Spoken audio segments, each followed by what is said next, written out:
So please describe to me what the aesthetic look is exactly. Well, like this guy here. Yeah. So we'll go ahead and bring Oh wow, you really have to come in here? like this guy. Is this No, is this really happening? He met the other guy behind you, bro. Like I don't know what you're talking about. I'm right into that bad boy. You can stay right there, behind the camera, behind the camera. No, see now that you got me jealous now. That's okay. That's not no, fair. but you're more in the category like Luther Arnold. Okay? My man. Yeah. Arnold Ferrigno. Huh? Okay. Aesthetic.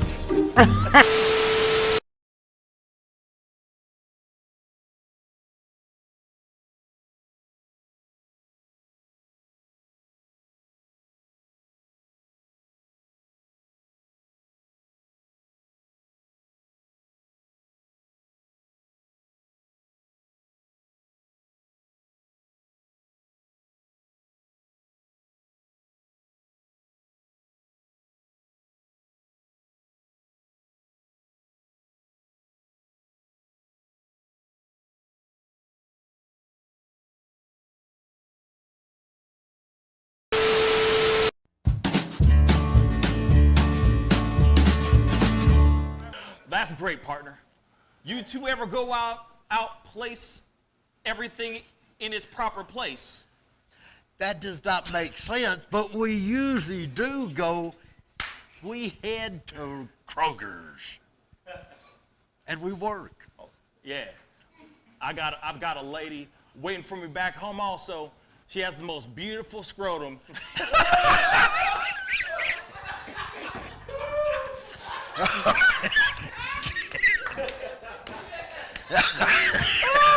Oh, God. And when she sings, she sounds just like a puppy dog.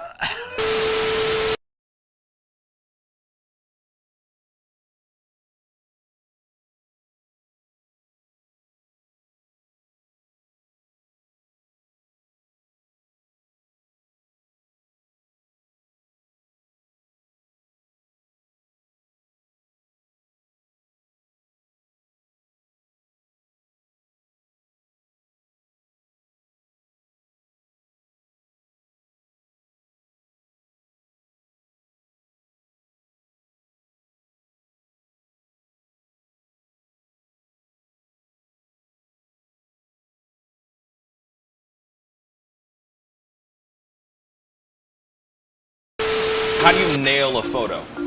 Just gotta get in the mode. You gotta talk with your eyes. Talk with your eyes. Talk with your eyes. You Okay, gotta so have the eyes can first. you show me a little bit of something, like to this camera? I would love to know how to do this. I just want to know. Well, How I do you do it? mean, Teach the me smile, something. You can get the sexy eyes. Then you know you gotta get the smile going on some shoes, but you know. Wait, hold up. You got. I gotta when try it's this time, with when, you. it, when it's Hold time on. to laugh, I gotta try you this gotta with think you. of something funny and start laughing. Do it again. Do it again. How do you do it? Teach me. Sexy eyes. The sexy eye. This is sexy eyes right here. Smizing? Smile. So you're smizing. Smizing. Okay. And then you gotta get the. No, I look like I need to take a poop or something.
Wish words were like little toy guns. No sting, no hurt, no one, just a bang, bang.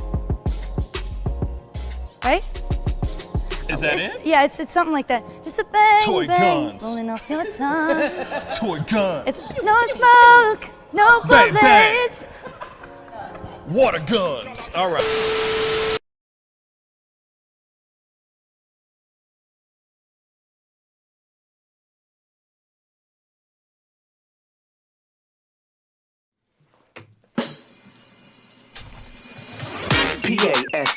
Pascal, you are now rocking with that dude Pascal. We be going wild, Haitian in the building, so original. Got the haters catching feelings. Get your hands up to the ceiling and keep them held high. Cause St. Louis isn't ready. Forget about it, goodbye. Hold up, we just saying hi. Five somebody, rise up. Weekdays, catch us live. Somebody, let's go. Good evening, everybody, and welcome to the Pascal Show. I hope you guys are doing well out there. You know what I'm saying? Welcome to the show. I hope all y'all are having a wonderful, fantastic Wednesday. It's hump day, y'all. And I got to say, I'm sorry for not being able to have a show this morning. I was having a lot of technical difficulties this morning, a lot. And it was annoying as hell. Not going to lie. It was aggravating and annoying. And, well, all that matters is that we are here. We are here being able to talk, chop it up, talk about all this good stuff. Well, not some good stuff. This is all kind of sad, like gloom and doom type stuff, actually.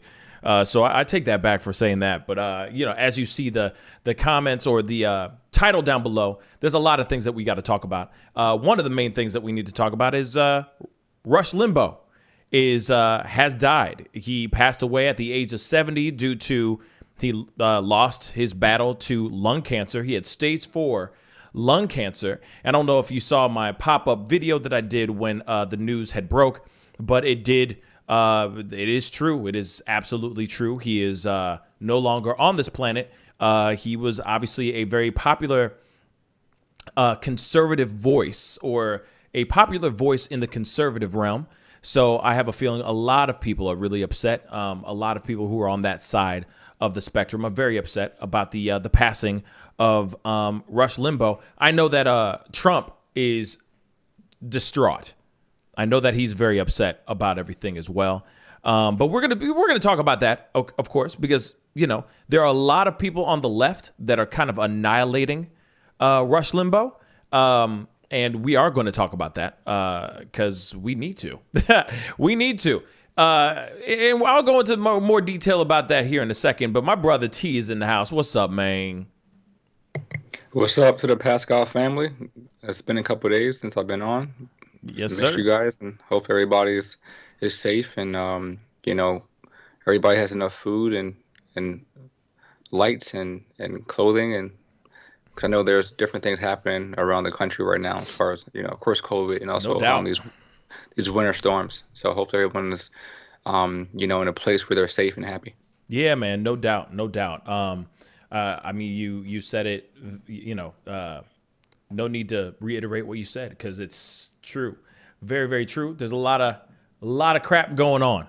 A lot of crap going on, and a lot of people are out without power. There's a lot of people that are in dire straits right now. Real talk. My thoughts and prayers go out to the people out in Texas for sure, and also other people throughout the rest of the country that are dealing with power outages as well, because Texas is not alone. It's not the only state dealing with power outages, of course, but it's the main one where people are, you know, the politicians are using this as an opportunity to weaponize this in a political way. And it's kind of like, all right, y'all, can we just a little bit for a second and just deal with what's going on right now before we start jumping all the way in and just start going, oh, see, this is why, you know, the Democrats did this, that, and the other, or this is why the Republicans and such and such. How about we just stop pointing the fingers at each other and we figure out what's going on so we could save the millions of people, by the way, millions of people that do not have power right now. Like I said in the pop-up video, people are literally using grills, using coal, wood, whatever they can find to stay warm in their homes. And it's blisteringly cold out. It is blistering outside. You know what I'm saying? It's insane, especially people who live in Texas that aren't used to this kind of weather. I can only imagine what kind of stuff they're going through right now. You know what I mean?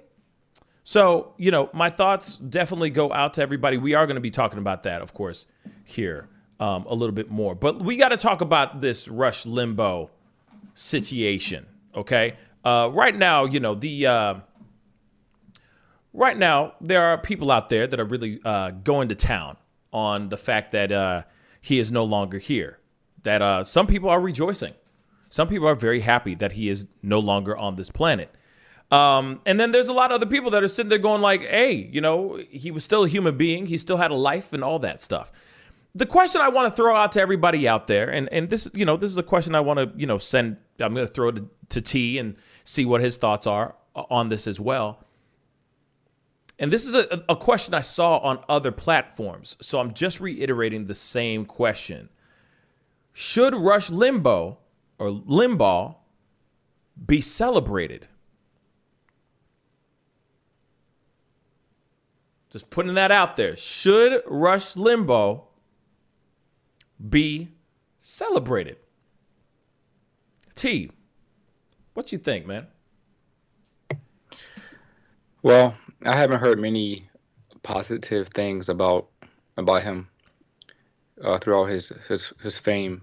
It's always been from a point of view that's been very critical on other people, and there's always seemed like there's an agenda attached to it. Being in Philadelphia, the first time I heard of him, I was I think early 2000s when we had a quarterback named Donovan McNabb for the Eagles, and he was attacking our black quarterback because he wasn't a prototypical quarterback who passed the ball like his white counterparts. Rush attacked him for trying to run around with the ball, which is like the game is now. It's all about running with the ball for the quarterback. But 20 years ago or so, it wasn't as popular. And I recall Rush jumping into the sports world, pretty much calling for Donovan McNabb to play like the current white quarterbacks were playing, just from the pocket and just pass only, no running with the ball. And so he definitely said a lot of controversial things over the years towards race and ethnicities and cultures. And he is celebrated by people who liked his point of view. I wasn't a fan. People have the right to celebrate him. Those who support him, but I won't be at all. I mean, I won't talk bad about him, but at the same time, I won't. Neither will I be a advocate for him either. Yeah, you know what? It's funny because nicely said, by the way, T. Real talk. I'll say this. I did a pop-up video, right? I did a pop-up video about announcing, breaking the news. Notice I didn't say anything. Notice I didn't say anything in that pop-up video because I don't have anything to say.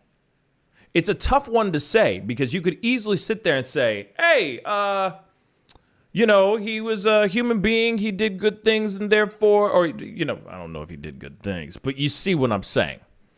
Me, I would be like, I don't know how I feel about this because I could easily sit here and speak my mind as a person of color, as someone who does not like bigotry, racial slurs, not sitting here saying that he said any racial slurs on like live on his show, but he was known for pushing the envelope quite a bit.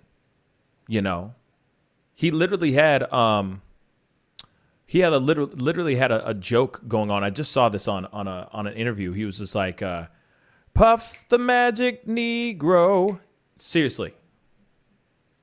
He had that as a joke as far as his stuff. And there was other things that he did about and I showed this in the pop-up video of the, looking at these two teams, it looks like Bloods and Crips going after each other. I mean, it was just a lot of those kind of comments that I don't have any patience for. I don't have any patience for racist bigotry. That sounds weird. It's like milk, cheese. But you see what I'm saying. I don't have time for that. So when I did it, it's because that's a big moment. That's a big pop-up video story to tell. That's a big news story to break, that he's no longer here. But I didn't put my 2 cents in there because one, I'm conflicted, you see. I'm conflicted. I'm thwarted. I'm vexed, everybody. Because I don't know if I should be saying what I really think. Because it's kind of like, all right, he didn't kill nobody. He might have said some really big, like really ignorant things that I don't have any patience for. But he was appreciated and respected by millions of other people.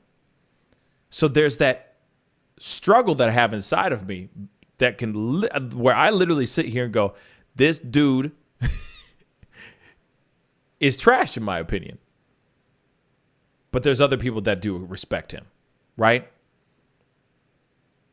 And of course, you know, what he contributed to just radio and all that. I mean, he did a lot for talk radio. So I can give him some respect on that end. But you see, that's why I looked at the video and I said, yep, Rush Limbaugh is dead. You know, lost his battle to lung cancer. Comment down below and let me know what you think. And I just moved on. Because I could easily sit there and say what I really think. But I know that that would be disrespectful in some sort of way. If that makes any sense. You know? I'm like, okay, this guy died. He died. You know? I should respect that to a certain extent. You know? I see a lot of other people out here that are sitting there going, oh, yeah, you know, basically kind of like a ding dong, the witch is dead type of thing, you know, rejoicing and everything. And there's a part of me that does want to rejoice. Let's be real. There's a part of me that does go, yay, another racist that we don't have to hear anymore. Yay. But then there's another part of me that's like, yeah, he was still a human being. He was still a human being. You know what I'm saying? I mean, I'm just working it out. That, he wasn't only racist. He was just somebody who was just like a bully, similarly to other people that kind of act like him. I won't say any names right now, but kind of like, you know, I have everything in my life that, you know, and I'm better than you kind of attitude, like very like elitist attitude. He actually made fun of Michael J. Fox when he was suffering from Parkinson's disease. You know, he mocked him for his tremors. I mean, that's something that's beyond race. That's simply you're just being an a-hole. He's just a dick. Yeah. Right. Exactly. You know, he mocked homeless people who had killed themselves. You know, he had jokes about AIDS during the epidemic in the 80s. He just had that elitist attitude. Like, I have all the money, I have the fame, I have supporters. And that makes you a narcissist, you know, and that for them, they're entitled to say what they want to say. And if anything comes back the way, they can always deny it. Something comes up that's going to be, you know, in terms of a lawsuit, they always find a lawyer they can pay off. Right. So these people always have that privilege to afford to deny or deflect what they're doing, or either pay their way out of a problem that they talk themselves into. Yeah, I think that's the thing. Like, I think when it comes to this, it's like,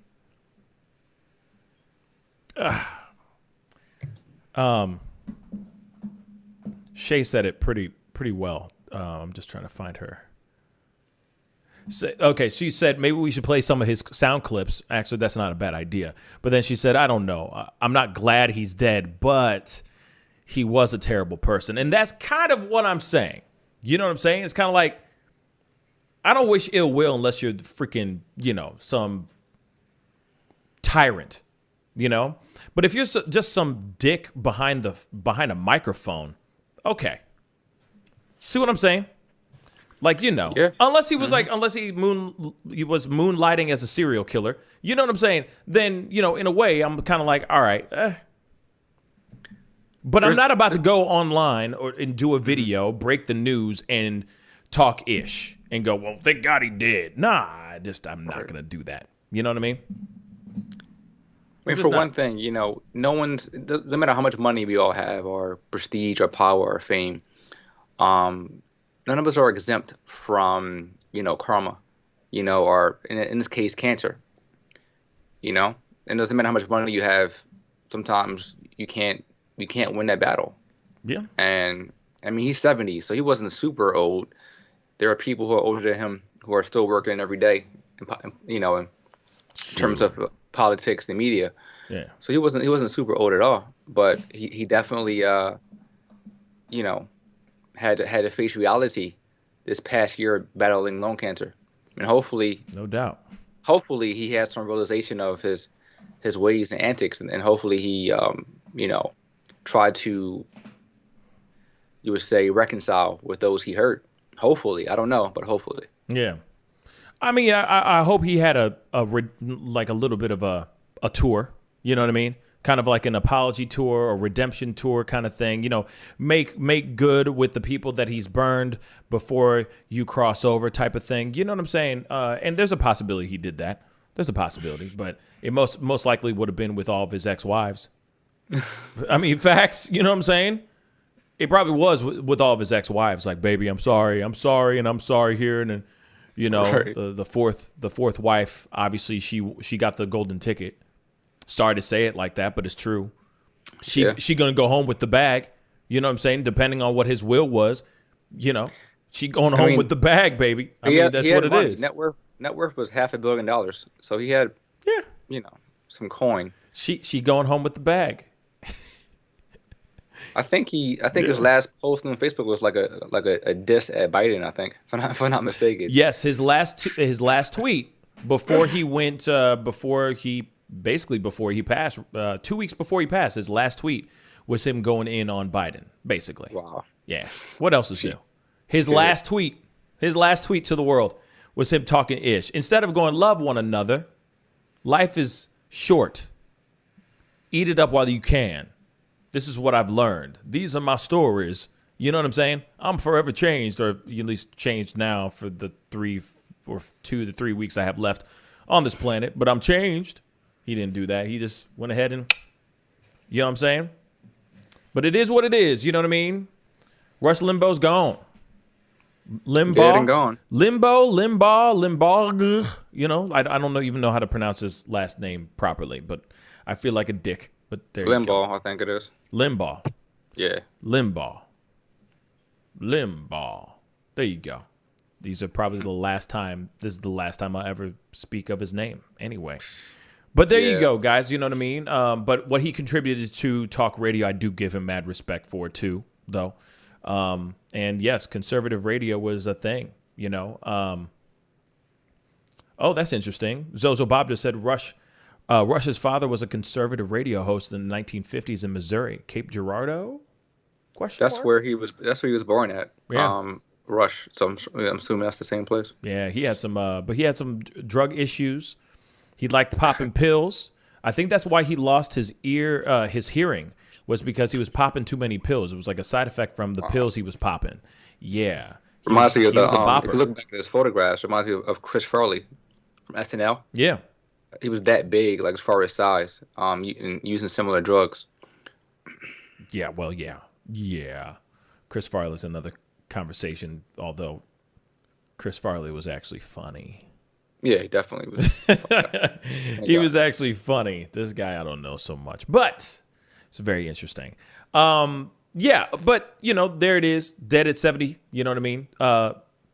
Lung cancer's no joke. Really no joke. And I really wish I could sit there going, but I can't. A part of me just can't. I really do wish he did use the time he had left to make right with people, but he didn't do that. He just stayed who he was until he died, and there you go. You know? Next. Yeah, Army medic just said he did 1 year at SEMO. That's what's up. Yeah, like he was a rock jock for a little bit, but apparently he didn't do very well at that. And then finally he stumbled into talk radio. And then that's when he just took that and he just flew. You know what I'm saying? And became who he is to this day. And, you know, he found his calling, I guess. You know, I guess.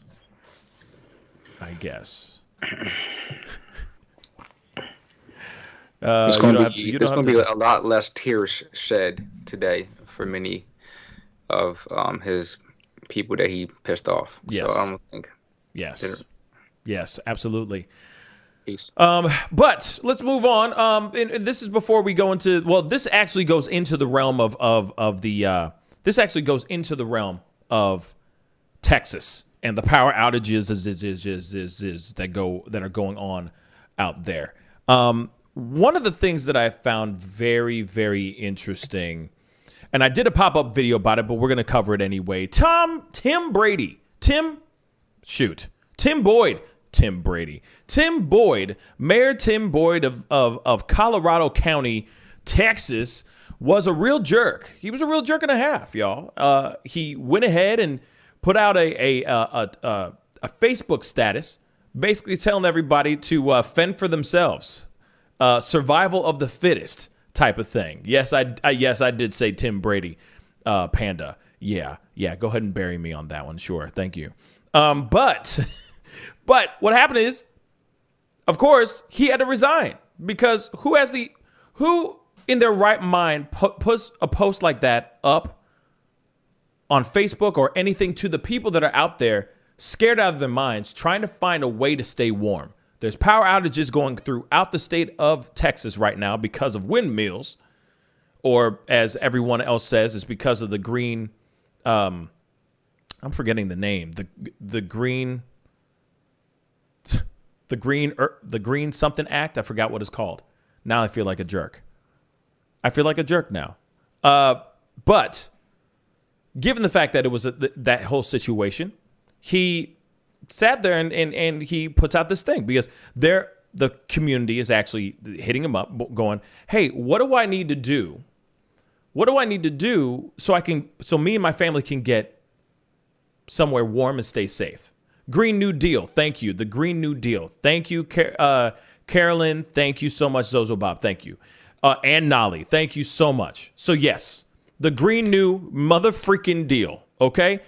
Everybody's blaming on the Democrats, and that's why the windmills ain't working and blah blah. Like everybody is freaking out. Okay, everyone's pointing fingers like this and just doing this. You know what I mean? But meanwhile, down in Colorado County, Texas, people are sitting there freezing their nuts off, freezing themselves to almost to death, basically, and they hit this guy. They hit up the forum the chat forum on Facebook, basically saying, "Hey, are you guys going to do anything to maybe help us, people who are in dire straits, stay warm?" And he comes out with a response, which basically along the lines of fend for yourselves, survival of the fittest.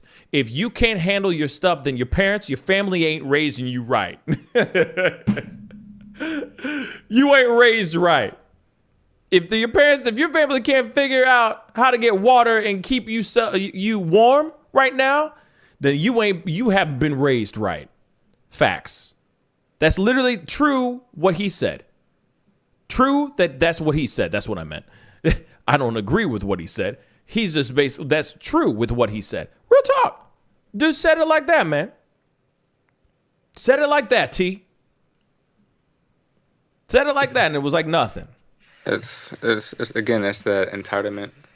For someone to be elected leader as a mayor of a city to pretty much punch your voters in the face with a comment like that was very treacherous and backstabbing. Like it was, it's not about handouts. This is bare necessities. People need to survive in a time of a crisis. You're supposed to be their support. Hello. So I'm disgusted by somebody who abuses their power like that, to think that it's okay to feel that way, about someone who you begged and probably campaigned to vote for you. Right. These politicians, man, they need to definitely be on a short leash for sure.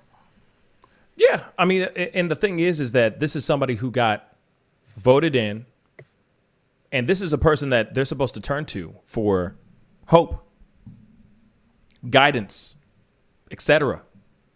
And this is how he responds. You know what I'm saying? Fend for yourselves. The hell is wrong with you? Y'all need to fend for yourselves. And if you can't find water, you can't fend for yourselves, or your parents ain't raising you right. It's like, what? Okay. And I get it to a certain extent of like, hey, some things just need to be figured out. Like if maybe they don't have the resources that they need, but you could just say that, bruh. You don't need to say it like that. In a long post. It was a long ass post. You know what I'm saying? Once again, this is when I want a bot or something like that to just stop him before he hits post and say, you sure you want to do that? You absolutely sure you want to do that? Before you press send, you sure you want to send that? That's all I need. All I need is that. But no, these guys just keep putting things, the feeling emboldened like they can say those kind of things. It's ridiculous. That's the problem right there. You just definitely hit the nail on the head. That feeling that I can say what I want to say. Yeah, it's ridiculous. His Facebook post supposedly was filled with errors and grammar mistakes. Of course, but if you really think about it, but if you really think about it, yeah, I'm sure it was filled with errors because he was angry typing. You know, whenever you ever been so angry, your body is shaking while you're texting. You know what I'm saying? You're just like, and you want to put every other word as the F word. You know what I'm saying? Like you're just that angry, right? But then you look back at it and you're like, wait a second, this is one full-on run-on sentence. I didn't even. The hell is wrong with me? I didn't even finish. I didn't even go back and put in commas or periods or anything. At least some periods. You know what I'm saying? But no, it's just all caps. You know what I'm saying? So that was basically what he was doing. He was just angry texting. You would think that after a while, I mean, how long have we seen social media like come back to bite people immediately?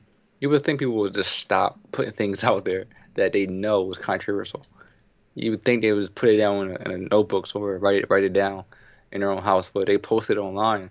Once it's online, the screenshot takes a second. It's there forever. Right. Isn't that funny? You know what I'm saying? That's why but see, that's the thing. People don't learn nothing. You know what I'm saying? You got Cardi B with a nip slip putting her boobies out on IG story and is out there for everyone to see. You don't think that we would just learn from her mistake and go, oh, wait. If they're going to do that on a boobie, imagine me put up something ridiculous on Twitter or on a forum, and I'm the leader of the town that everyone's waiting to hear a response from. And it's like, oops, oh, damn, 3 seconds. It only needs 3 seconds. You know what I'm saying? Even if it was posted for 3 seconds, you're like, oh, damn, let me take that down. Let me take that down really quick. Too late. Somebody already saw it and screenshot it. They already said, what? Just, that's it. It's like, no. Like, it's, you know what I'm saying? It's like that. It's quick. People move fast nowadays. Yeah, and many new cell phones have a screen recording option, so you can record your screen off your phone as well. Yep. So you have video and you have a photograph. Yeah, you can't. Nobody can be trusted.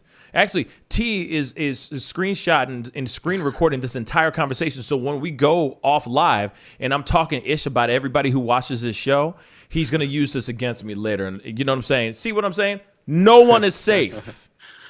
No one. I'm kidding. I talk wonderfully about you guys. I'm like, ooh, yes. Like all gooey and warm and fuzzy like velvet and honey. You know what I'm saying? But just saying. We are like somebody like that was elected into office. Somebody like that got the job of mayor of his town. And I still wonder how he got that job. Real talk. Still wonder how he got that job. Son of a gun.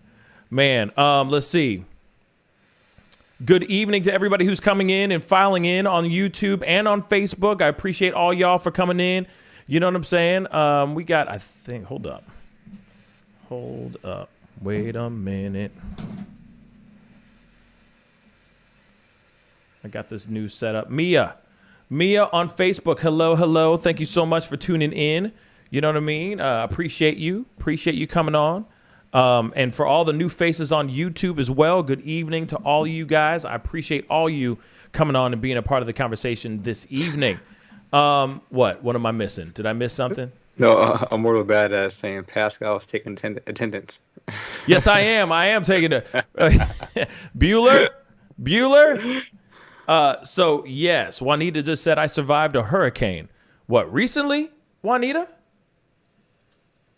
That's what I'd like to know. Yeah, she's talking about how hard it is with the current storms, not having gas or food at stores and Walmart being pretty much locked down. You know, so it's unfortunate. Hopefully things get better for her.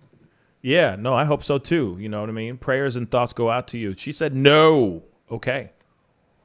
But she survived one. She survived it. I'm guessing, Katrina possibly? That was the area. Yes. Don't forget to hit that like button, please, down below. I'd really, really appreciate it. Actually, there is something I wanted to pull up here. Has to do with the turbines. And of course, this is like something that people are really tripping over. People are talking about quite a bit. Conspiracy. Yeah, well, you know, it's like it's more than just conspiracies. It's you know, it's parties that are just pointing the finger at each other, basically saying, "Oh, it's their fault. No, it's their fault. No, it's their fault."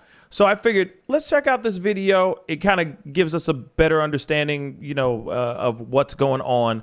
And yeah, let's just check it out, shall we? Record-breaking cold rushing. All right, record-breaking cold temperatures have left millions without power and claimed more lives yesterday. At least 30 deaths have been reported, from car crashes to carbon monoxide poisoning, mainly throughout the South and Southeast. Texas has seen the most fatalities, as 2 million homes and businesses there are still without power in sub-freezing temperatures. God, that's horrible. A house fire killed a family of 4 in Houston. Do you see that? They started a fire. That's devastating. They started a fire, y'all. And this is from a couple days ago, by the way. This is a outdated video, just so you know. You know how news goes fast, and you know, you watch something 2 days ago, it's already old news. But this is just a kind of like a little bit of a recap of what's been going on. But this is crazy that there's a fire. Is it the same house? That's the same house where they had that car in the garage for heat. No, I don't think so. No. This is a different one. The story that you got is another one, which we are going to be talking about. But hold that story. Then that one's tragic as hell. This one, they started a fire inside their home. This is something that they started a fire inside their home, and then it turned into this. You see. You mean like a fire, like a caveman fire, like with sticks or something, or a trash can fire? All I know is it was just a fire that started there. But let's hear what she says one more time. House fire killed a family of 4 in Houston, as they there are still without power in sub-freezing temperatures. God, that's horrible. A house fire killed a family of 4 in Houston, as they appear to be using a fireplace to keep warm. It was a fireplace to keep warm.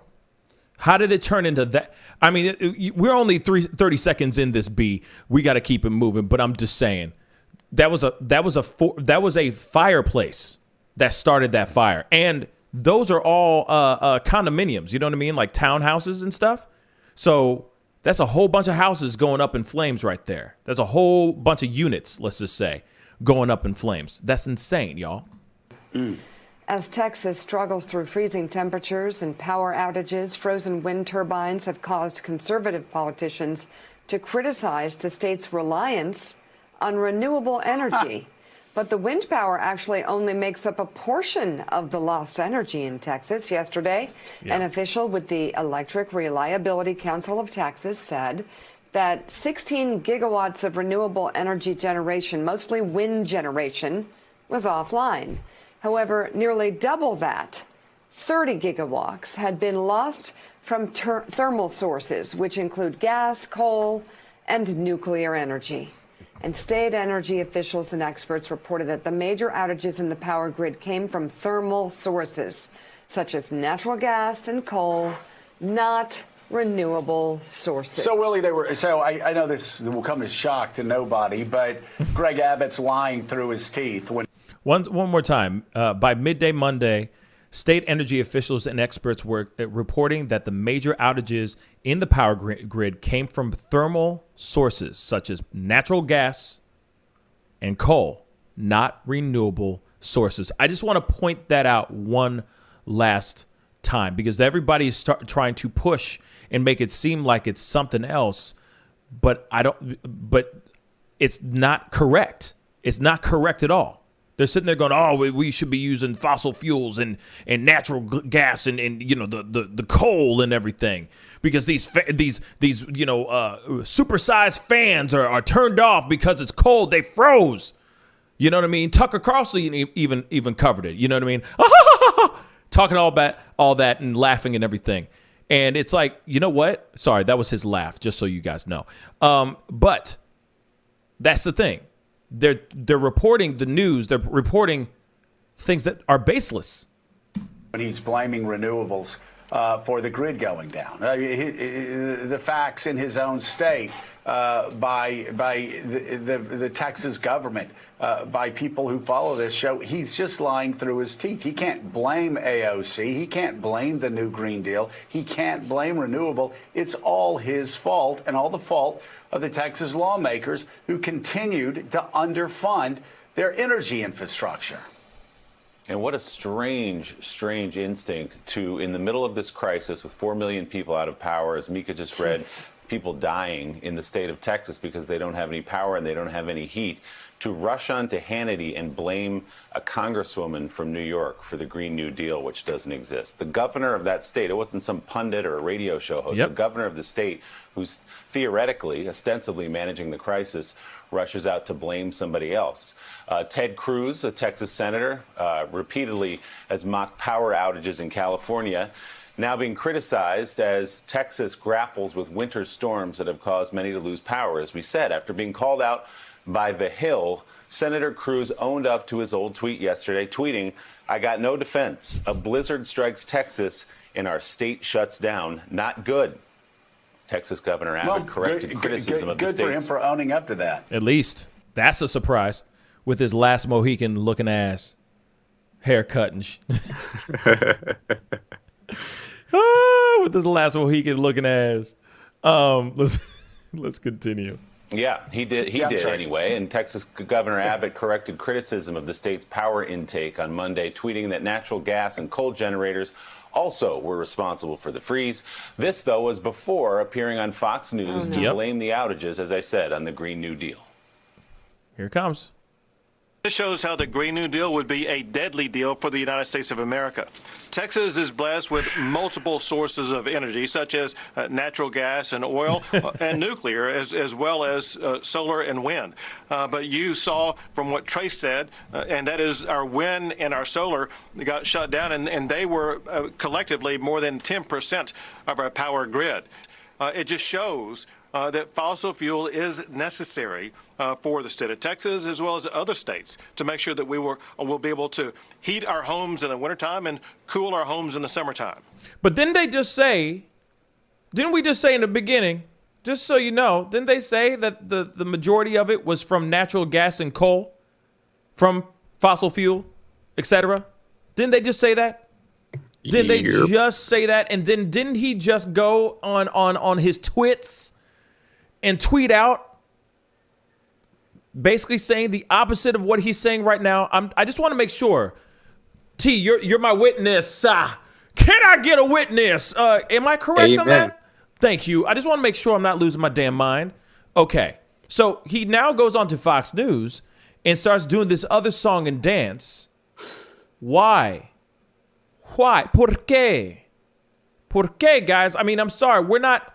Here it is. I am so down to be proven wrong all bloody day long. Please.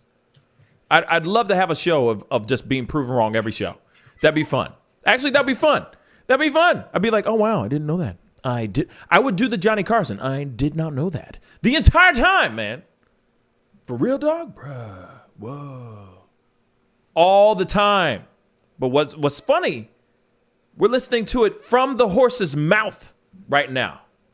Mr. Ed, right here, chilling. Horse's mouth, you know. The horse is a horse, of course. I know it's a deep cut for a lot of you guys. You'll be like, Mr. Ed. But seriously, this is coming from his mouth, and he's saying something completely different now. What? Wow. Just a breathtaking lie. Again, the official from the Electric Reliability Council of Texas, which runs the power plant, said most of the power knocked offline came from thermal sources, particularly natural gas. Most of the energy there, Joe, is from natural gas. The truth of the matter is they're not ready for temperatures. Their production facilities are not ready for temperatures like this, for this kind of extreme weather. Perhaps they should have been, which is another conversation. But the idea that frozen wind turbines blamed on Alexandria Ocasio-Cortez caused this is a preposterous lie. Well, it is a preposterous lie, and they could have prepared for it. Yep, they could. They chose not to prepare for it. But here's the thing, though. Here's the thing, and this is a question I'd like to pose out to anybody out there that's in the energy industry that is dealing with the Green New Deal. You know what I'm saying? The Clean Earth Act or whatever it's called, Earth, with the Earth keeping it green and stuff. How would they be able to prepare for this? I mean, the snowstorm came, blasted through, and left. You know what I'm saying? Like a one night stand in the middle of the night. You know what I'm saying? Just came in, got what he needed, and he just left right out the door while you sleep. I'm sorry, real talk. Late night. Late night. You know what I'm saying? So how does one prepare for this? You know what I'm saying? How does one prepare for this kind of thing? I mean, that's what I'd like to know. They say they could have prepared for this. They could have been ready for this. How, though? Like what? Go up to every single windmill, every single supersized fan, ceiling fan, and just grease it up? You know what I'm saying? Like, how? Which, of course, is really galling. You know, it's also so just galling is, and I'm just thinking back to another Republican governor, Jeb Bush, when we would have terrible hurricanes coming through our state. You'd never see Jeb Bush on Fox News or CNN or MSNBC. No. When there was a crisis and people's lives were endangered, that was the only thing that Jeb Bush was focused on. Facts. And if he were to get on a channel, he wouldn't be assigning blame. He would say, stay in your homes. You can go to middle school X to get food here. He was constantly worried about the crisis on the ground. Here, Peter Baker, you have a governor in the middle of one of Texas's greatest crises in quite some time, where people are dying and millions are without heat in sub-freezing weather. He's going on a show to make ideological arguments. This looks like an extension of Donald Trump's government by gesture. If you can't govern, then just make gestures and attack, set up straw men and knock them down. Interesting how the world rolls nowadays. We live in a time where it is so easy for all of us, or it's so easy for politicians to not be held accountable for anything anymore. Now it's just a matter of, oh, shoot, the world is in dire straits right now. Where are we going to get this whole thing situated? So let's just sprinkle some crack on him. He'll be fine. Real talk. They're trying to avert. Oh, it's their fault. Hey, if it wasn't for these damn windmills that take up 10% of our power. Huh? I don't get it. Personally, I don't get it. I feel like there should be better preparation for these things. And a moment of a governor that could sit there and go, okay, we are in a kerfuffle. Yes, I said it. Finally, I used it. We are in a kerfuffle. It's a kerfuffle. It's a kerfuffle. Sorry, I'm channeling my Ben Shapiro. Sorry. He's gone now. But it's a kerfuffle, right? Okay, we're in a kerfuffle. We're in quite a pickle. You know what I mean? Damn. All right, guys, we're gonna figure this out. Right now, we're in a bad situation right now, but we're gonna figure it out. We got this. We got this. But no, they're turning it around and going, oh, no. It's these guys. It's all these guys. It's their fault. Blame the Democrats who did this and put this Green New Deal into motion, putting these damn jumbo-sized ceiling fans outside our cities and stuff. Like, what the hell? That doesn't... That sounds like when they were talking about the 5G and COVID-19. Bruh. You know, there's anything you can blame it on. Yep. To make an excuse for something. Yep. Like I said. And it's like, hey, this was a freak of nature. This was an act of God that they did not expect to happen. Okay, I'll give them that. They can't be perfect. Nobody can be perfect. They didn't know that there was going to be a crazy snowstorm that was going to come in and just wreck shop and throw them into this kerfuffle that I talk about, that I speak of. They didn't expect that. But own up to it so you can keep it moving and figure out what you need to do. Instead of wasting your time going on to other news channels and talking ish. You're spending energy, you're wasting energy on things that shouldn't even be wasted on. Put that energy towards figuring out what you're going to do for the state of Texas because people are dying. That's it. And then you take this as a learning lesson, as a learning experience, and make sure that those jumbo-sized ceiling fans got some antifreeze or whatever the hell that they need just in case ish literally hits the fan. Oh, I'm amazing. I'm amazing. Did you see what I just did? Did you see what I just did? With the pun? And the Oscar goes to? Yeah, baby. Woo! Thank you. Oh my God, you like me? You really like me. I want to say thank you. Shut up, I'm not done yet. It's my time. I want to say thank you to my mom and my dad. Okay, I'm done. But anyway, there it is. There it is, though. There it is, though. There it is, y'all. For real. King of puns. Hey, I don't even know how I was able to rap. Man, I'm proud of myself. You know what I'm saying? Pat myself on the back. Yeah, baby. I'm a beast. So, but anyway, they need to figure it out and just keep it moving. Real talk. That's what they need to do. And I'm really sick and tired of people weaponizing everything. I mean, it's going to get to the point where drinking water is going to be weaponized into something political. Incredibly. Well, it has been in Flint, Michigan. Yeah. Ooh, let's not even get. We're not going to go there. We're not gonna, because we could go there because that still isn't even solved yet. They still aren't drinking clean water over there. They still don't have clean water, which is ridiculous. You know what I'm saying? But anyway, they need to figure out that part.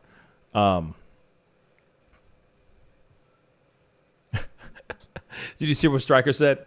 Can you explain where no cap came from and why our youth is using it in, it just went away, in every other sentence, in every sentence? I've never used it before, so I'm guessing I'm aging out here. I mean, no cap means like no lie. Or like, that dude capping. It's like he's lying. What it means. I just never used it before. No. I'm just explaining it to Stryker. You know what I mean? Okay, he's a new guy. He came in. He's asking a question. I'm telling him right now. It just basically means like no cap means no lie. Like truth. You know, it's factual. I'm telling you the truth. I remember I recall when like no homo was like the bigger thing to use. No homo. You know what I'm saying? You mean back in the day? That was like one of the most popular things I heard. Like nonstop. But then you can't. But then you know it turned into something derogatory, and then it died. Right. Like pause. Like pause. Remember pause? Yeah. Like you know just slip that into your pants. Pause. You know what I mean? Be like no. You know that was basically no homo. That was the other term of no homo. You know what I mean? You with me, T? Yeah, slang is changing so quickly. Is that like we all of us, we don't realize like how, like when we're talking, like how outdated some of our lingo is. Yeah, but it's crazy. I mean, I know mine is. I ain't gonna lie. I don't. First of all, like the current music is always playing the newer, slang words and all this anything current. So I'm definitely old school. Come to that. Real quick, Valinda Simpson said, my lights just came on. Are you in Texas, Valinda Simpson? I would love to know. And if you are, if they just came on, thank God they came on. That's all awesome. I'm going to say. Yeah. Thank God they came on. I also heard that they're doing rolling power outages throughout the state as well. So like a part of the state will get some, and then but then another part of the city won't get any, so on and so forth, and they just keep passing it down. Haiti does that. What's the Caribbean? Yeah, they do that a lot, where like half of the city has energy, has electricity, and then they turn it off so that the other half of the city can have the electricity as well. So it's a thing. It's a real thing. You know what I mean? Where is she? What does she say? I'm in Texas and I have no water. That's from You Wish. Wow, man. Wow. There's no rolling. This is from You Wish. There's no rolling anything. Some people have had none for over 40 hours. Oh my dear God, my word. That is terrible. That's almost 2 days. Valinda Simpson said, yes, she is in Texas. She just got electricity. Thank you, Jesus, for that. Thank you so much.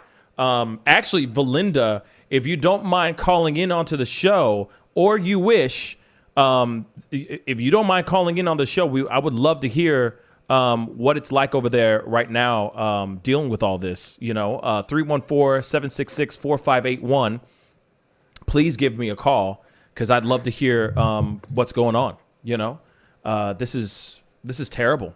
It's terrible for everybody. It's definitely terrible for everybody. But in the meantime, while they decide whether or not to call, Immortal, thank you so much. I blame the severe weather on Pascal's Christmas bear. I'm done. I am done. I'm done, Immortal. But I appreciate you being so observant with that in the background. I appreciate it. Anyway, we got to go into the next story. Oh, we got a phone call, it looks like.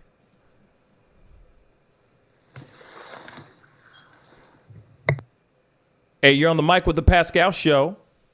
What's your name? Hey, you're on the mic with the Pascal Show. What's your name and where you calling from? Hi, Pascal. My name is Chassie, and I live here in Texas. Chassie, hello. How you doing, sweetheart? I'm doing good. I'm sorry, I have to pause the actual stream because it's like echoing. So no, I understand. Okay, I'm doing good.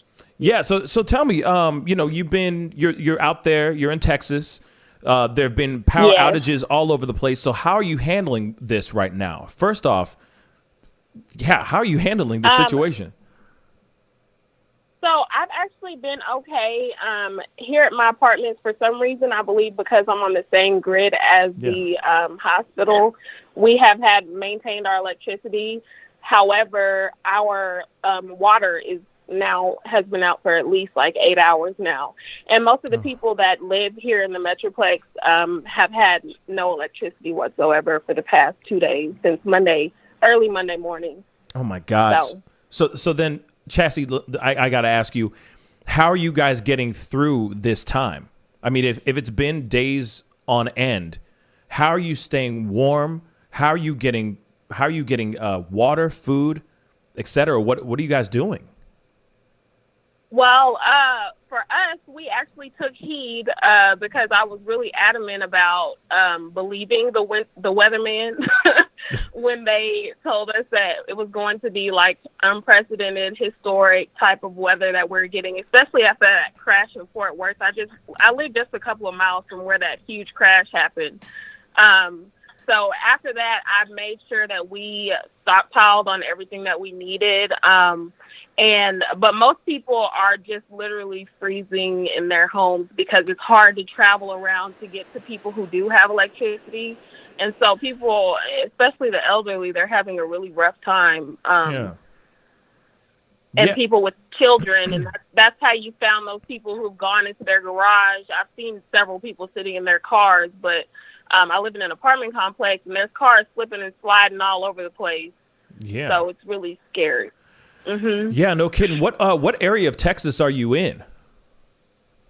I live in what we call the DFW. I live in Arlington, Texas. Gotcha. I live about 2 miles away from the Cowboy Stadium. Oh, that's what's okay. Gary. Have they done anything like as far as like open up any facilities to bring in people that are in need or anything of that sort, or is it just pretty much in the same situation of everyone has to fend for themselves? For the most part, it's everybody for themselves, unless you can get to one of the, they opened up like a shelter, I guess, for the homeless. It's called K. Bailey Hutchinson Center. You don't even have to have ID to get in there.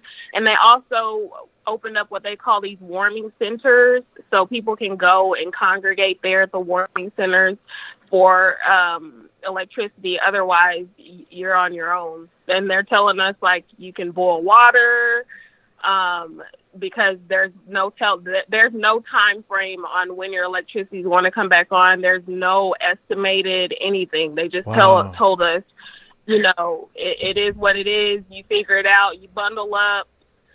And that's it. I mean, if you've seen any of the news reports, a lot of people don't have any food, so they're having to sit in mile-long lines at restaurants like Whataburger and having to wait hours just to get a warm meal. So it's really scary. It's really odd. Yeah. Wow. Wait. So these restaurants have electricity? Yeah, it's really weird. What? Residents have no power, but Whataburger does? If you go and look on Twitter, if you just go and look at some of the threads, like everybody's cussing out ERCOT, which is the Reliability Energy, whatever that place is, and Encore, which is the one people who provide the electricity. And it's really odd because places like Highland Park, which is considered like Calabasas out here, their electricity has not been touched whatsoever. I mean, that area, their lights have been on without any issue, without being turned off. People are looking and talking to their friends that live over there. Conspiracy. And there's places like in the wealthier neighborhoods that it seems like their lights have not been affected at all. Whoa. Wow.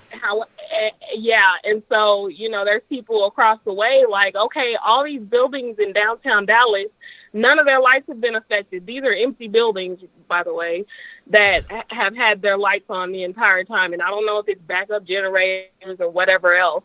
And fortunately, like I said, in my apartment complex, for some reason, I don't know if we're on the same grid as the hospital or whatever, because I don't live far from a hospital, but our lights have not gone off for more than like 30 minutes. But most people here that live here in the Metroplex have had like unbelievably long periods of time without getting any electricity. And the temperature dropped like below. It was -2 yesterday, so it's really, really cold. Wow.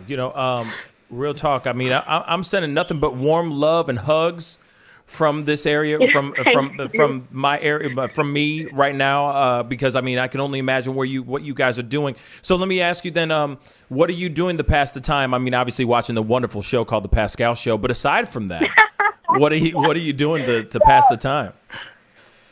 So I'm a nurse. I'm a registered nurse, and I have not been able to work, but I really enjoy sewing. So once the pandemic started, I started making face masks, and so I've gotten to the point where I actually sell them. So I've been catching up on work, Nice. doing my business thing, and Right. so I've been in here catching up on work and getting ahead on work and stuff like that. So that's what I've been able to do. I live with my mom as well. We're both nurses, so she's been helping me, and we just been kind of bonding over here. That's in right. our, she likes to get up and move around, but I'm totally fine with staying at home. So I've been trying to keep her busy so she doesn't get too down about having to stay in the house all the time. So yeah. No, and I love that though. I mean, I love that you at least are not alone, and that you at least have your mom to keep you occupied or drive you crazy or whatever. So that's a beautiful thing. And then of course catching up on that business. So when you come out of this situation, you're coming out with new merchandise and new stuff. So that's really great as well. That's very smart. Trying to get to the money. Yeah. I mean, are you like bundled up right now? As you're on the phone with me right now, are you bundled up right now? Oh yeah, I'm wrapped up. I have about 4 blankets and 3 scarves wrapped around me right as we speak. Word. Wow. Well, I mean, here it is. Chassie, thank you so much for calling in and letting us know how what's going on down there. I know that there's some other people trying to call in here, but like I said, nothing but well wishes, warm love from us over here at the Pascal Show, and please let us know when you get power back on. Are you on our Discord? Have you joined our Discord yet? No, but I will. I have a Discord, so I'll join it. Please join our Discord so we know what's going on with you, okay? Please. Sure, thank you. I will. link right now. He's gonna send you. He's gonna put the link in the chat right now. Stay blessed, okay, sweetheart. Stay warm. Okay, perfect. Thank you, guys. Bye. Take care. You too. All right, bye-bye. Man, that's no joke, y'all. But what I love about Chassie's story is that she's taking this opportunity to be proactive, not to sit there and just be idle. She's being productive. She's thinking forward, and she's trying to find ways to just, kill the time. You know what I'm saying? And, it doesn't hurt that she's watching the show either. You know what I'm saying? Right. It's entertaining. But I'm biased, obviously, because, it's my show. But I do appreciate it. Just ignore me, T. Just ignore me. But anyway. It's all good, man. I'm here to keep you balanced, man. Trying to keep me balanced. So the thing is for those of y'all who are just watching and everything, okay, the phone lines are back open again. So please, I know that Valinda was about to call in. So please, Valinda, this is a straight out call out to you. Please give me a call, 314-766-4581. Would love to hear your story as well. Chassie, shout out to Chassie for coming in and being on the show. I really appreciate her calling in. This is a crazy time that we're living in right now, and I can only imagine what how everybody else is doing with this situation. We got another phone call up in here. Let's see. Are we connected? Yes. Hi, hey, you're on the mic. Belinda. Hey, you're on the mic with the Pascal Show. What's your name and where you calling from? Hi, this is Valinda Simpson. I'm calling in regarding the blackouts here in Houston, Texas. Valinda, how you doing, sweetheart? I'm doing great. How about yourself? I'm good. So you got some good news, right? So the power's back on, right? Yes, the power came on about 7 p.m. Central Time. So we have been without lights ever since yesterday around 9 p.m. And then it came back on this morning, and then it went off again. So it's been on and off for the past 3 days. Oh, so you've been having – okay, so like for how long of a time would it be on for? Well, at one time it was off for, I believe it started on Monday. It was off about 12 hours, and then it came back on about 9 p.m., and then it shut off at 9 a.m., and it popped up back on, if I'm explaining this right. It popped back on about 7 p.m. today. Wow. So, yeah, we're okay. I mean, it's been, pretty hectic, but we hunkered down and read some books, and we got everybody, together. So, we're like a family over here. We help each other out, so that's good. Really good. What are you doing to stay warm though during the time? I had on a bunch of clothes. I layered my clothes. I had a house coat on and a jacket, and so I had what is that? Undergarments and things like that on, a hat. You know. Yeah. Okay. I mean, Yeah. because I Just can only imagine like just wearing clothes. because I can only imagine like you're going through days without heat or electricity. So I mean like, Yeah. the heat didn't seep going out. without electricity, without the internet, not being in touch with people. That kind of, we had to charge our phones up in the car, things like that, in order to, be able to communicate with our family to tell them that we're okay. Yeah. But yeah, we just been keeping ourselves occupied with books and things like that. Well, that's good. That's good. I mean, did you guys ever see or venture out to see how everybody else is doing, as far as like other family members, etc.?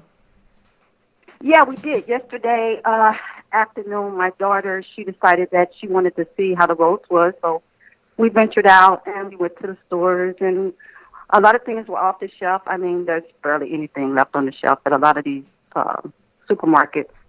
But a lot of the blackouts were like, the whole city was out. I mean, the gas stations, all the lights was out. We couldn't get gas. Wow.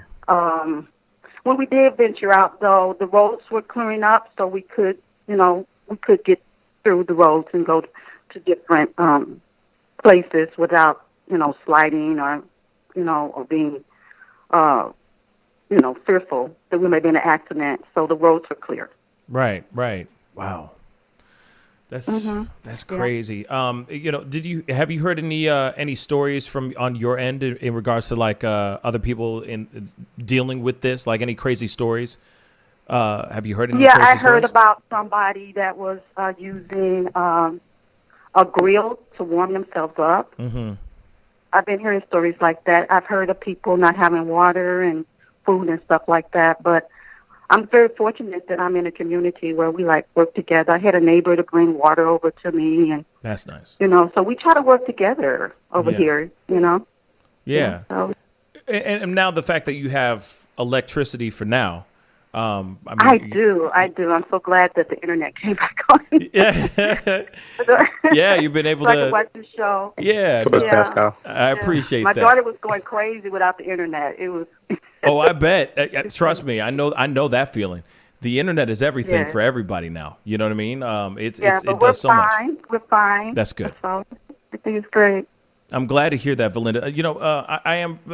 Like I said to Chassie, it's the same to you. I mean, I'm just. I send out nothing but love and prayer to you guys and well wishes. I hope you guys get through this time. I appreciate you. And it is thank crazy. you so much. Anytime. And Valinda, thank you so much for calling in and telling us your story. I really do appreciate that. All right, guys. Thank you. All right. Thank you. You take care. Bye-bye. Bye. Oh man. It's crazy right now, y'all. And the fact that that's happening in our own country is something else. That's what's so frustrating to me, that there are people out here like Chassie said, that there's a city or like an area that's like Calabasas that's not having any problems right now. Their power isn't out. They're doing just fine. And that's what it just blows my mind. But then other parts of the city or other parts of the state are just sitting here just waiting for a miracle to happen. Yeah, for sure. And then you got mayors that are sitting there going, fend for yourselves. You can't get water? Then your parents didn't raise you right. That's real talk. At the worst times when people are down, you shouldn't kick them. That's one of the great attributes as a leader. You should never, ever kick somebody when they're down. Facts. Because you never know, it may happen to you the next day or next year, or somebody that you love. Empathy should be sold in stores, But then it would be sold out, and it would be sold out and sold and taken by people who would take advantage of that too. You know what I'm saying? If that was sold, I'm just saying, like that's a great line that you said, but I feel like people would just take advantage of it then. Just like anything else, man does find a way to always corrupt things. So you're right. Yeah. But literally, shout out and prayers go out to everybody in Texas. Every person that's even able to watch this show right now. Man, I appreciate you guys even taking the time to watch this show. You have no idea how much that means to me, and it makes me want to do the show make the show even better for you guys. So, Texas is now asking for FEMA money. Yeah. Real talk. I wouldn't be surprised. They need help right now. You know what I mean? Well, you know about that federal FEMA aid. It could take forever. Yeah, that's true. Unfortunately. It'll be 7 years later. We've seen that with Katrina, you know. It was a mess. Yeah. They'll be like, wait, what's this? The FEMA money you asked for. Oh, that's funny because everything got rebuilt already, but thank you. I'll take it, I guess. You know what I'm saying? We needed it then. You're just going to give it to, okay, sure. Never mind. But that's, this is the fact that this is happening right now and that they're trying to turn it into something political is what is so frustrating to me.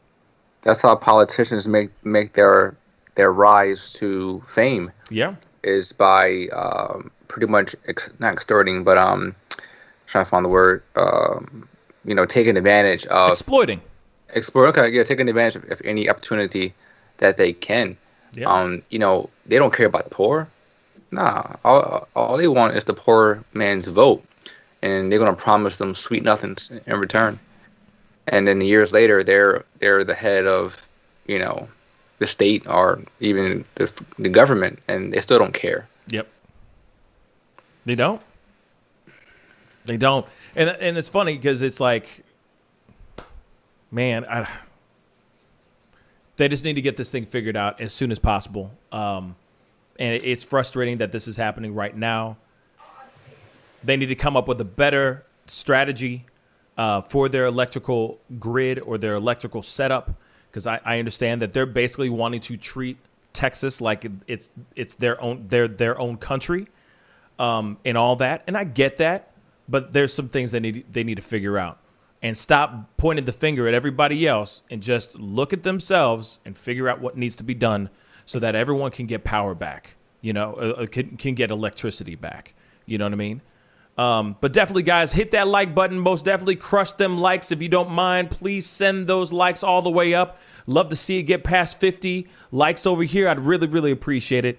It's only 5 likes away from 50. I'd really appreciate it. Just keep crushing that like until you can't like no more. Okay? But we got to go into this next and final story. And this has to do with something that's been old. This is kind of old news, y'all, and I feel bad, because it was something I wanted to talk about a few days back, and I've been dealing with technical issues back and forth and all this crap, and you understand, like, I'm trying to set up a new setup, and I'm trying to do some things for y'all, you know what I mean, to give y'all something, a better show, a better setup.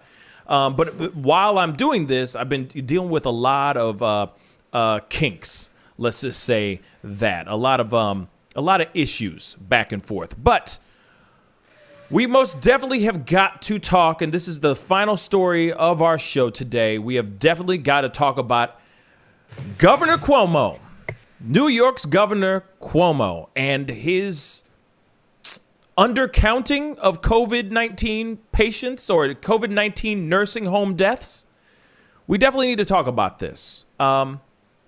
This might be a little bit old news, but there has been new developing pieces in here as well, which we're going to be talking about here shortly.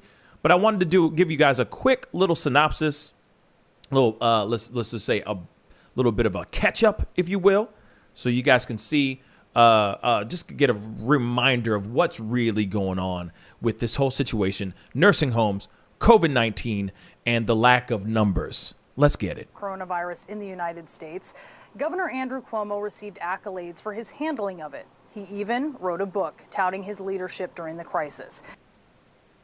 I'm sorry. 14 seconds in. I think that's a new record. He has a book about this. This dude felt so proud, for lack of a better word, that he wrote a mother-loving book. Okay. His science-based approach to the looming pandemic stood out in comparison to the inaccurate and oftentimes bizarre White House coronavirus task force briefings helmed by President Trump. People don't know what to believe. And that's why just the facts, ma'am, as they used to say. Just give me the facts. Let's just start with the facts. The worst news of all for us to live with every day, and an everyday tragedy. By April, in theory, when it gets a little warmer, it miraculously goes away. It's going to disappear. One day, it's like a miracle. It will disappear. And then I see the disinfectant where it knocks it out in a minute. Cuomo supporters buzzed about the governor possibly launching a late presidential run, or that he might be picked by the Democratic nominee as a running mate. But there has been a controversy around his leadership during the pandemic in his state that has been difficult for the governor to shake, and that is his handling of coronavirus deaths in nursing homes. And a new report out from New York's Attorney General confirms some of the most serious claims that have dogged Cuomo and his administration for months. The state's Department of Health undercounted the number of nursing home residents who died from coronavirus by as much as 50%, according to these findings from Democratic AG Letitia James. For months, Cuomo fiercely defended those numbers as he tried to swat away criticism of his administration by claiming that New York's nursing home death toll was much better than most states. We actually have a lower percentage of people who died in nursing homes. If they want to point fingers, not at New York. We're number 46. You have 45 other states to point fingers at first. Nice tan, by the way. In New York State, when you look at the percentage of deaths in nursing homes, we're 46 out of 50 states. 46 out of 50 states. Why would he do this? Why would he push this? Why? So by percentage, our loss was much, much less than other states. That's a lie. If you look at how many people died in New York nursing homes, New York is number 46 out of 50 states in the percentage of deaths in nursing homes. Still saying the same thing. But that ranking was skewed. New York was leaving out casualties that many other states were counting. In its nursing home death toll, New York only counted COVID deaths that occurred inside of nursing homes. The Attorney General's report found that the overall number of deaths did not change, but it explains that, quote, preliminary data analysis obtained from the Office of the Attorney General inquiries to a portion of nursing homes during the pandemic suggests that many residents died from COVID-19 in hospitals after being transferred from their nursing homes. And a larger number of nursing home residents died from COVID-19 than public Department of Health data reflected. In its nursing home death count, the New York Department of Health was not counting the residents who had contracted the virus in a nursing home, but were moved to a hospital for treatment only to die there. The AG also found that some nursing homes did not report COVID-19 deaths in nursing homes to the Department of Health. In fact, one facility alone, according to the AG, underreported by as many as 29 deaths. New York State Health Commissioner Dr. Howard Zucker denied that there was an undercount in the overall death total, saying it was clear their numbers were reported based on place of death. In a written statement, Zucker said the department, quote, has always publicly reported the number of fatalities within hospitals, irrespective of the residence of the patient, and separately reported the number of fatalities within nursing home facilities, and has been clear about the nature of that reporting.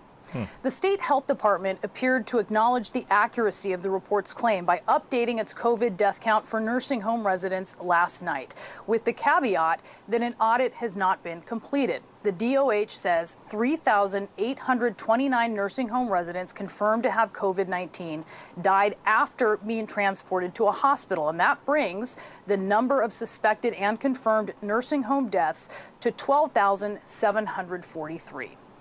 At the heart of this controversy over the incomplete nursing home death count is Governor Cuomo's insistence that other factors like nursing home staff inadvertently bringing coronavirus into facilities contributed to the deaths of nursing home residents. And a memo issued by his health commissioner in the early days of New York's outbreak is not to blame.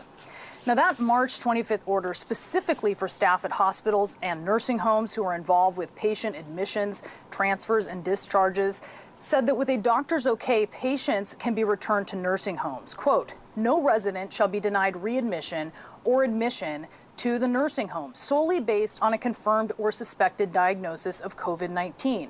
Nursing homes are prohibited from requiring a hospitalized resident who is determined medically stable to be tested for COVID-19 prior to admission or readmission. Now, Cuomo faced criticism over this directive and effectively canceled it in May, issuing an executive order requiring hospitals to be sure that patients tested negative before discharging them to nursing homes. And he has defended the March 25th memo. There was never a directive that said we will send COVID-positive people back to nursing homes. The directive, which was modeled on the federal directive, said you cannot discriminate. But the state law clearly says a nursing home can't accept the person unless they can treat them. But family members like Jerry Maldonado say nursing homes did take the March memo as a directive to bring in coronavirus positive patients. Maldonado's mother died of coronavirus in the spring in a New York nursing home. This is craziness. Missouri homeowner. Hey, just in case if you're a homeowner. Hold on, guys. Hold on. It's almost done. I'm here today to bear witness on behalf of my mother, Luz Maria Arocho Maldonado, who would have celebrated her 82nd birthday today, but whose life was cut short due to a series of reckless public policy decisions. The COVID crisis in New York's nursing homes was a preventable crisis. It was fueled by poor public policy decisions, like the Department of Health's March 25th directive. In a cruel twist of fate, while healthy families like mine were locked out of nursing homes and forced to stay away from our loved ones, my mom was locked into a facility with COVID-positive patients released from a hospital. Worse yet, despite the governor's daily press briefings, families like mine were kept in the dark about this important policy change and actively misled by nursing home officials. It was only after my mom developed her first COVID symptoms that I confronted the director of nursing, and he finally admitted to me that, in quote, his words, he had been forced to admit COVID patients into the facility by the state, and that he could not guarantee that my mom had not been exposed to COVID. One more time, just so you guys hear that correct. That one little tiny sound bite right there. Despite the governor's daily press briefings, families like mine were kept in the dark about this important policy change and actively misled by nursing home officials. It was only after my mom developed her first COVID symptoms that I confronted the director of nursing, and he finally admitted to me that, in quote, his words, he had been forced to admit COVID patients into the facility by the state, and that he could not guarantee that my mom had not been exposed to COVID. So, as much as you think that those nursing homes in New York City are being safe, they weren't. They were taking in COVID patients. COVID patients where your mother, your grandfather, your loved one is in a nursing home because you think that's going to be a safe place. And they're bringing in the virus into the facility to people who already have immune deficiency issues that are already weak, and they're spreading this COVID to these people, to these innocent loved ones. I was apoplectic. Relatives like Maldonado had a right to be, according to the new report from the New York AG. Now, this is the crazy part is that, this morning, I'm going to actually let it speak for itself. Because somebody just said, nah, that's made up. This is fake news. Well, let's take a look at this, shall we? And you tell me if this is fake news. If you're hearing it from the horse's mouth. This morning, growing fallout for New York Governor Andrew Cuomo and his administration over withholding COVID death toll numbers in nursing homes. His top aide, Melissa DeRosa, telling Democratic lawmakers this week on a private call, we froze, concerned that the information was going to be used against us. Used against them. This is the reason why they froze. They froze because they were afraid that this stuff was going to come back and bite them in the ass. after receiving a request from the Department of Justice last year.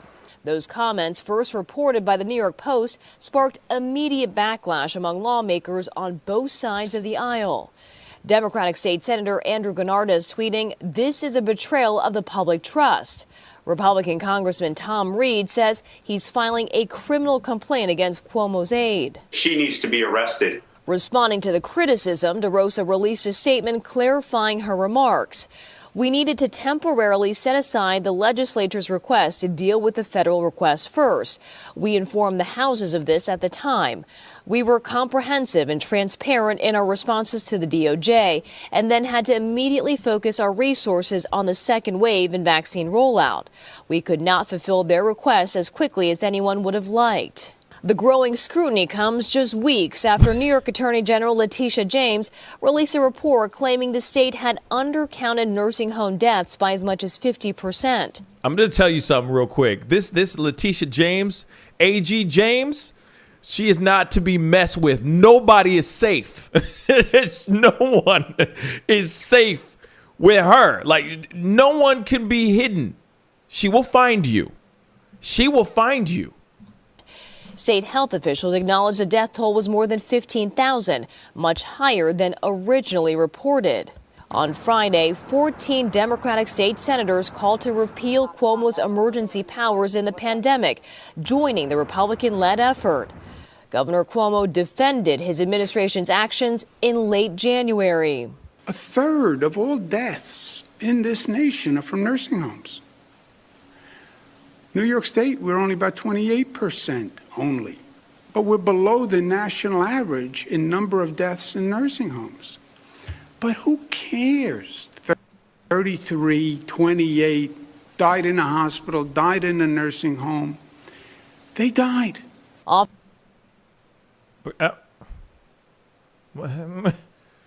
Like, okay. Let me just say something really quick, and then I'll play the rest. I'm going to play this back again because I can't believe he just said, "Who cares?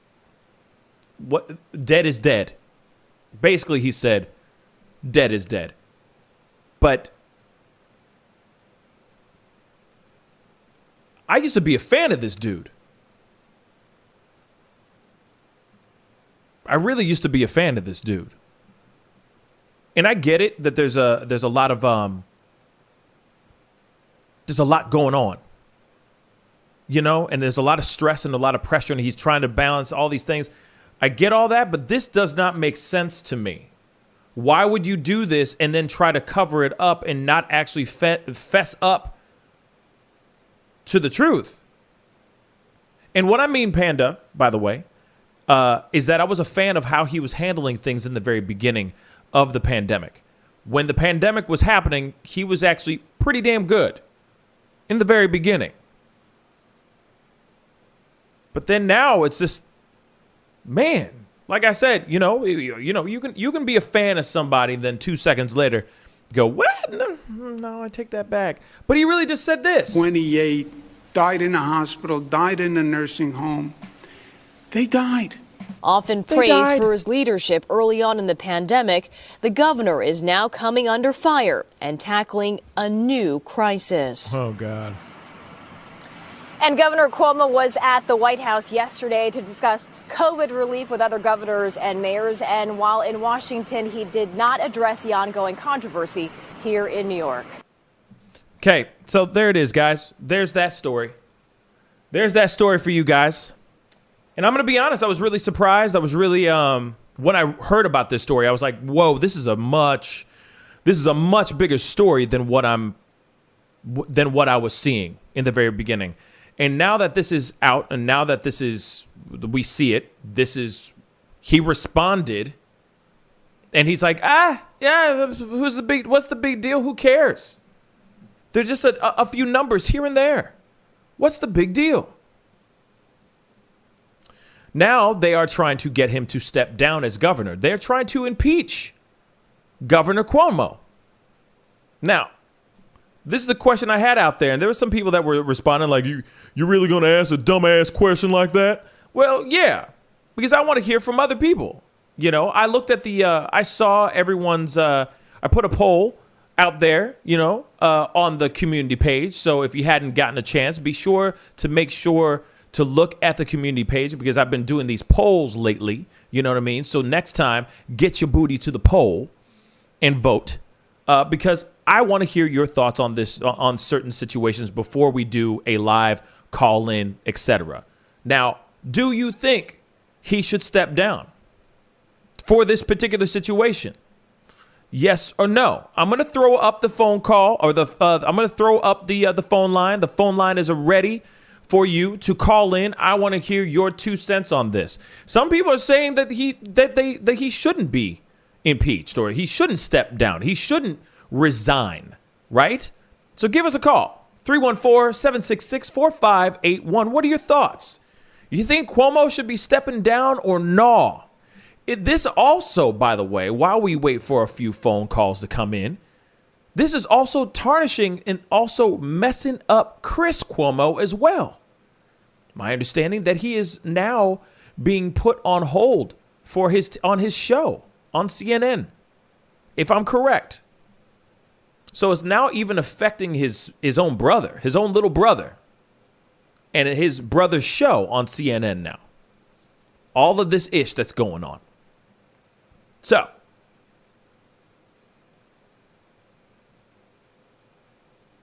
I want to hear your thoughts on this for sure. Give me a call, 314-766-4581. Would love to hear your thoughts on this. Real talk. Would love to hear your thoughts on this whole situation. Real talk. But there is another piece of this puzzle, which I'm going to pull up here.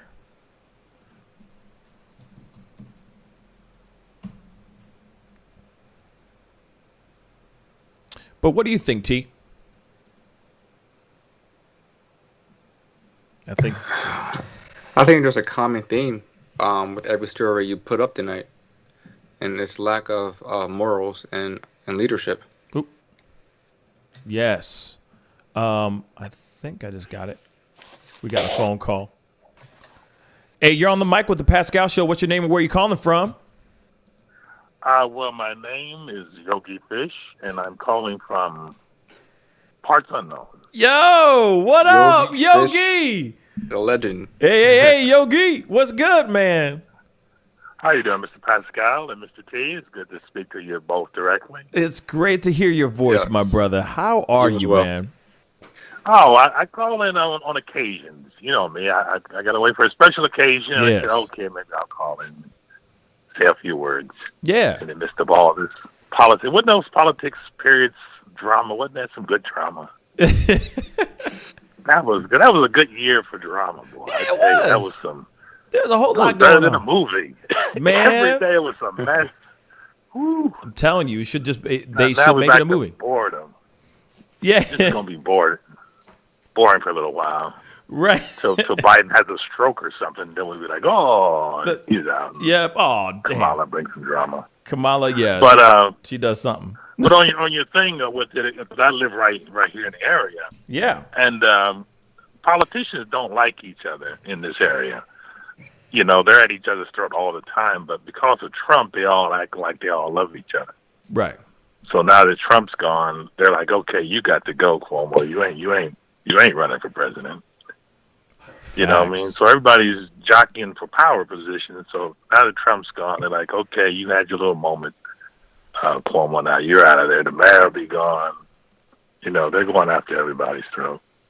Yeah. You know what I mean? So it's just politics. You know, now that they don't have someone to be mad at, they can go after each other again. Yeah, it's a feeding frenzy now. Now it's just pointing fingers at each other and just trying to take each other down because there's an opportunity for the, to get the brass ring, if you will. You know what I mean? Yeah. Everybody wants to rise up and change positions. You know what I mean? Everybody's jockeying for new positions in the political spectrum. So everybody wants to get the next, Biden. If he can be president, I can be something. You know, they all did their part to get him elected, so they're like, you owe me now. Yeah. What am I? Yeah, I can get something out of this deal. So someone's got to move so someone else can get some rise up out of this. Yeah, man. But so that's all it is. But it is kind of shocking that they're so vicious to each other, because normally they would just say, oh, this is some problem. It would be hush hush, and he would eventually say, hey, I'm stepping down to be with my family or something else. Yeah. They wouldn't publicly cut your throat like this. Tell the criminal charges. He's like, wait a minute, did we love you last week? Yeah. Like, yeah, but we went to go to jail now. Yeah. You know what I mean? So it's just power. It's a power play type thing. Yeah, it probably is, a play in that regard. I mean, he shouldn't have done what he did, though. I'm just going to say that. I mean, there shouldn't have been any type of sweeping of things under the rug, hiding of numbers and whatnot, and then throwing in COVID patients into nursing homes in which people who don't have COVID are there. You have your loved ones who are trying, that you are being separated from, so that you can't see them or possibly give them some sort of this deadly virus, and suddenly they're just bringing patients in there, and it turns into a ground zero of just a petri dish of COVID infections. It's ridiculous. It's ridiculous, and I don't know why he did that. And actually, the numbers are even bigger than that. These are like the nursing homes that report because they're connected to government payments, like Medicare or something like that. Word. But there's a lot of other ones that don't do that kind of reporting. They had the same problem. Yeah. You know what I mean? So, same in New Jersey, they had the same problem. So, those are just government numbers, not facility numbers. Right. They ain't done yet. They ain't done yet. You know what I mean? Still some more numbers. Plus, some of them weren't even called COVID. They just called it something else, like he had a heart attack or something. Yeah. So it's a messy thing to play politics with an illness. But now that the politics is over, now we can be real about, real illnesses versus just numbers to inflate or something. But in their case, they deflated numbers for political reasons. Yeah. You know what I mean? So those are authentic sick people. But it was cold what he said. Like when they said it originally in New York, people were laughing at that. When they said, well, they were 86, so, what life did they have? So the national look at this story is different than the New York area regionals look at this story. Right. So it's getting national attention. People heard this stuff before. This was not new in the New York area, that those numbers were too low. But now that it's national, now it gets the attention that everybody's upset about it. Yeah. But in New York, people just say that's New York politics for you. Yeah, they're like, it's politics, and then the nation goes, what? And they're like, yeah, what? Suddenly I'm surprised too. It became. Oh my God! It was really more the people that were mad at being criticizing Trump who are pushing this story, and so the other side has no choice but to say, yeah, you're right. But it's tit for tat, man. So it's back and forth. Yeah, but you're absolutely right. You're absolutely right. That's what's frustrating about it is that no matter what, they're tossing loved ones, our elders, our loved ones, out there like it's just confetti, like it's just nothing. Like they're just their lives are worthless. Like, oh yeah, they lived their life. It's a death. They died. Who cares? 23, 38, doesn't matter. I didn't want to laugh when they said that stuff here in New York. But the way they portrayed it on the news was, well, at least they had a long life. Right. And it's like, well, they could have had a longer life. Or an opportunity for our loved ones to say goodbye, hug them one last time, that kind of thing. You know what I mean? There's other things other than having a long life. Heartless in there. You've been to New York. People are heartless in New York. Yeah, they're heartless. You know what I mean? They're heartless. They're not crying over this, really. You know what I mean? That's why he has the attitude he has, is like, they were old, how much more time did they have, type thing. Right. So true. It's the national emotions are different than New York. They're not mad about stuff. They don't like Cuomo anyway, so there ain't reason to get rid of him. They will, but it's not really because of the reality of the situation. Yeah. Yeah. Well, Yogi, thank you so much for the phone call, man. I appreciate the reality. Well, it's You know good what I mean? to catch you, man, because I was at so many shows live, so I was saying, like, okay, I'll watch you and listen to this and bounce around. So everybody's using this internet stuff, but it's good to see you and Mr. T. Yeah, man. I see Mr. T. I watch your show. I watch Mr. T. When he first came on, he was like, hey, I'm glad to be on. Now he's like, let me get myself together, my celebrity look. He's going to get He got the twisties on and probably everything. got an agent somewhere. He's like, man, I'm about to do a spinoff, my own sitcom. You know what I mean? It's called Bring in the Spill the monks, Tea. and they're going to disappear, so you better give him a new contract. Yeah, no kidding. I'm working on it. Damn it. Let me get to 100,000. We'll talk after that. You know what I'm saying? All right. Yeah. All right, man. Well, All thank right, you. good to see you guys. Good to see you too, brother. Thank you, Yogi. All right, man. Peace. All right, peace out. I love that man. Yeah, he's awesome. I love Awesome that, guy. I think East Awesome was trying to call in. Who? I believe East Awesome. East trying Awesome? to call in. Oh, okay.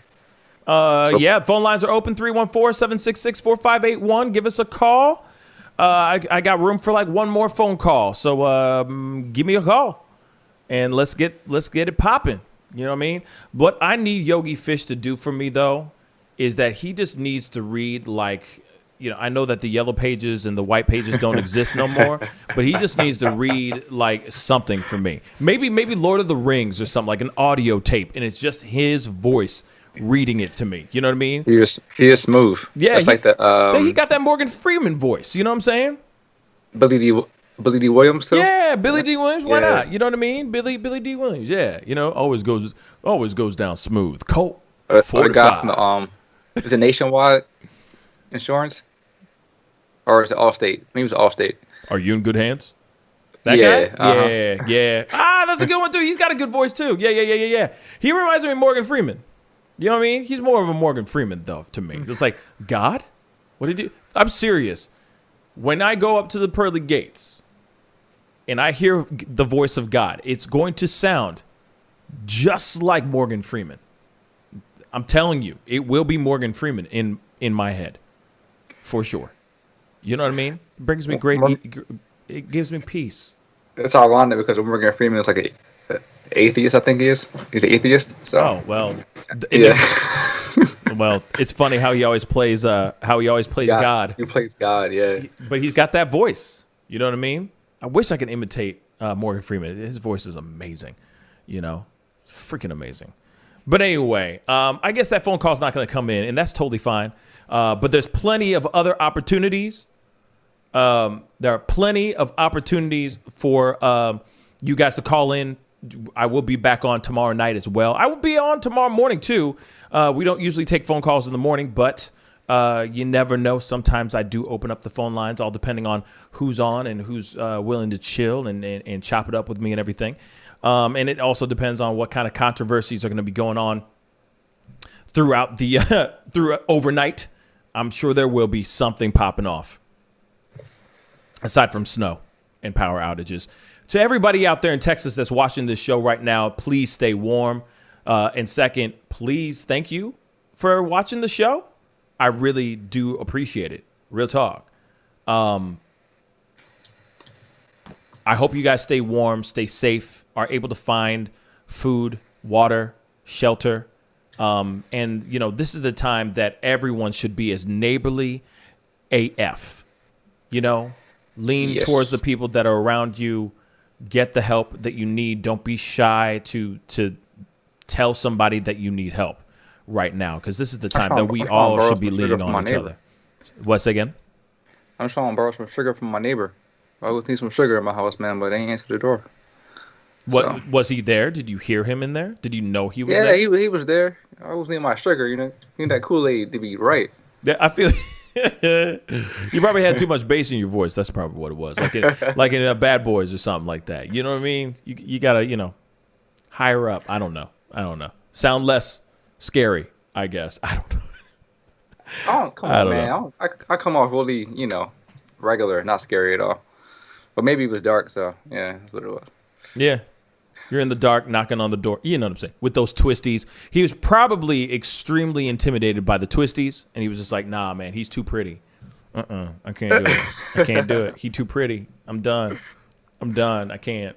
I can't, man. But anyway, everybody, thank you so much for tuning in today. I really do appreciate all y'all. If you haven't done it yet, hit that subscribe button. That would really mean a lot. If you don't know, I do this show Monday through Friday, 9 a.m. Central Standard Time, my morning show. And Tuesday through Thursday, I do an evening show. So please, most definitely, crush that subscribe button. Join the Pascal Show family. It would be great to have you a part of it.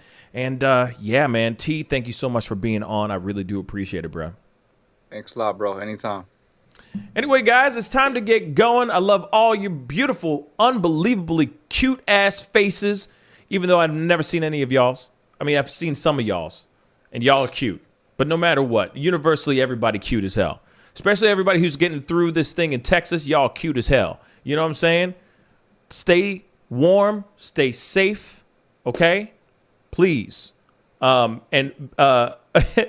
Sheepdog Tony G. Hell yeah, I'm jealous. Look at Tony. Look at T's Putum. Look at that Putum. Of course I'm jealous. You know what I'm saying? Look at the twisties. It's the twisties for me, man. It's the twisties. Jealous. Yeah, I was trying a new. No one asked you to talk, T. No one asked you to talk. All right, listen. I'm done for the night. This verbal abuse right now is making me sad. So I'm gonna dial down the knob here. I love you, T. I love you, man. Oh, my God. Anyway, we're going to get going. Much love to you guys. I'll see you guys tomorrow morning at 9 a.m. Central Standard Time. Be good to yourselves. Be good to one another. Stay warm out there, Texas. Just get through this. You get through it. I promise you. Okay? We're here. We're praying for you guys. Okay? Stay warm. Much love. This is the Pascal Show. Bye. Man, you don't have to be so damn cute, bruh. Like, just forget all the twisties, man. Like, I'm done. Just forget the... Stop talking to me, man. Peace and wellness for the holidays. Don't cancel them. Prepare, STL. Decorate. Make it as normal as you can, but slow the spread of COVID. Wear a mask. Wash your hands. Watch your distance. Prepare, STL, helping St. Louisans of color prepare and prevail. But you see how he makes these S's in his body right here? That's where he's hanging on, and then he's moving forward with the locomotion of his ribs. That is classic Missouri rat snake right there. So I'm gonna go ahead and grab him before he gets into a hole. Now, these snakes are not biters. They won't bite as long as you don't squeeze them. If you just stop them like this, it'll freeze them, and then you just gently pull them back. As long as you don't squeeze them, they won't bite. Yo, Mike, what's up, man? Guy? Good to see you, man. Yeah, so Sugar Fire. Yeah. Fully open, right? Yeah, we're pretty much open. So you can't sit inside yet. Monday you can sit inside a little bit. We'll have 25% of the tables inside, and then we're letting it rip outside. So I know that there's a lot of people really concerned about staying safe and all of that. No, so what are you guys doing in regards to that? Well, we have extra people to clean and rub everything down all the time. Everybody inside's wearing masks. And we have little stickers on the ground so everyone can stay 6 feet apart. Right on. The tables are all spaced out, inside and outside. Sugar Fire, open in full effect right now. They're staying healthy, they're staying clean. Go get you a rack of ribs. Sugar Fire, open right now. Thanks.